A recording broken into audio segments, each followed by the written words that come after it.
Armstrong, Gene Cernan have both testified against commercial spaceflight and the way that you're developing it. I was very sad to see that because those guys are, those guys. Halo semua, jumpa lagi dengan saya Sky Renaldi. Kali ini kita akan mengulas fakta dan sisi lain tokoh modern dan salah satu orang terkaya di dunia saat ini yaitu Elon Musk. Siapa itu Elon Musk? Sang pendiri SpaceX dan Tesla. Kerap disebut-sebut sebagai Iron Man di dunia nyata, siapa sebenarnya Elon Musk sang pendiri SpaceX dan Tesla? Elon Musk lahir tanggal 28 Juni tahun 1971 di Afrika Selatan. Ayahnya, Errol Musk, adalah seorang insinyur elektromekanis, sedangkan sang ibu yang bernama Mae Musk berprofesi sebagai model. Kini, Elon Musk dikenal sebagai seorang pengusaha yang tercatat sebagai salah satu orang terkaya di dunia. Ia juga dianggap sebagai inovator yang berhasil menciptakan berbagai temuan kontemporer di dunia teknologi. Elon Musk sohor sebagai penemu sekaligus pendiri beberapa perusahaan, sebut saja PayPal, SpaceX, hingga Tesla. Berikut fakta lain seorang Elon Musk. 1. Jenius sejak dini. Saat masih kecil, Elon Musk termasuk tipe anak introvert dan kutu buku. Ia menunjukkan kecerdasannya sejak di masa-masa sekolah dan mengaku memiliki dua mata pelajaran favorit. Saat aku SMA, aku paling menonjol di dua bidang, fisika dan ilmu komputer. Itu adalah dua mata pelajaran terbaikku, ucapnya seperti dikutip dari CNBC. Tahun 1990, Elon Musk masuk ke Queen's University di Ontario, Kanada.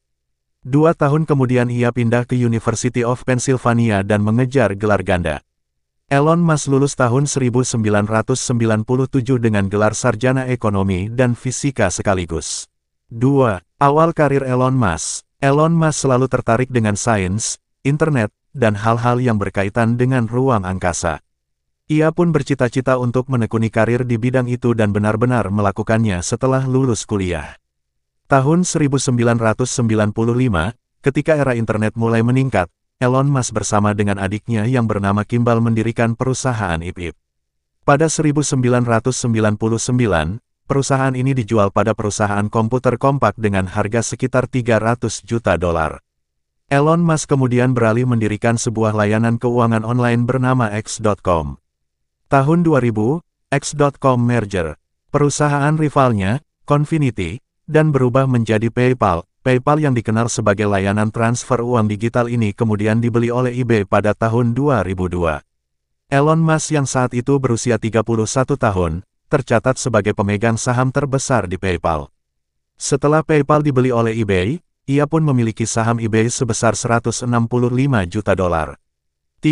Ambisi di Tesla dan SpaceX. Dikutip dari situs DW, Elon Musk memiliki 3 misi utama dalam menjalani karirnya. Ketiga misi itu berhubungan dengan resiko perubahan iklim, risiko ketergantungan pada satu planet, serta risiko usangnya umat manusia. Dengan pemikirannya tersebut, ia mulai menciptakan berbagai temuan untuk mengurangi risiko-risiko di atas, salah satunya adalah Tesla. Tesla Motors adalah perusahaan yang bergerak di bidang otomotif, khususnya memproduksi mobil listrik yang ramah lingkungan. Tak hanya Tesla, Elon Musk juga memimpin perusahaan SolarCity yang bergerak di bidang teknologi tenaga surya. Semuanya merupakan perwujudan dari ambisi Elon Musk untuk mengurangi resiko perubahan iklim. Tahun 2002, Elon Musk mendirikan SpaceX yang merupakan perusahaan transportasi khusus luar angkasa dan bekerja sama dengan NASA. Hal ini dilatar belakangi oleh pemikiran bahwa umat manusia mungkin akan terancam punah apabila hanya bergantung pada satu planet. Elon Musk tak hanya duduk sebagai CEO dan mengurusi hal-hal korporat perusahaan, tapi ia juga terjun langsung dalam berbagai proyek SpaceX. Dengan ilmu fisika dan berbagai kemampuannya, Elon Musk ikut mendesain dan membangun roket sekangkasa, pesawat ruang angkasa. 4. Kontroversi Elon Musk. Ada alasan khusus kenapa Elon Musk kerap dijuluki sebagai Iron Man di dunia nyata. Ia tak hanya dikenal sebagai inovator yang cerdas dan kaya raya. Layaknya tokoh Tony Stark yang kerap terlibat skandal, Elon Musk pun tak lepas dari hal-hal yang kontroversial. Elon Musk adalah sosok pekerja keras, tapi ia juga dikenal tidak sabaran dan kerap memecat karyawannya yang ia anggap kurang kompeten. Elon Musk sering melontarkan tweet kontroversial yang akhirnya berujung dengan permintaan maaf. Salah satunya adalah ketika ia berkicau di Twitter dan mengomentari penyelamatan korban di gua di Thailand. Penyelamatan itu dilakukan oleh Vernon Unsworth, seorang penyelam profesional asal Inggris. Kontroversi lain yang juga sempat membuat Elon Musk jadi sorotan publik adalah saat ia tersandung kasus ganja. Kala itu, ia diwawancara oleh komedian Joe Rogan di podcastnya dan terang-terangan mengisap ganja di depan publik. Di tahun 2020, Elon Musk kembali jadi sorotan karena memutuskan membuka kembali pabrik Tesla motor di Fremont, California. Hal ini menimbulkan kontroversi karena Elon Musk dianggap melanggar peraturan pemerintah setempat. Saat itu pabrik Tesla Motors tidak dianggap sebagai pabrik, perusahaan esensial yang perlu dibuka di tengah pandemi COVID-19. Pabrik itu pun sempat ditutup selama 2 bulan selama masa lockdown.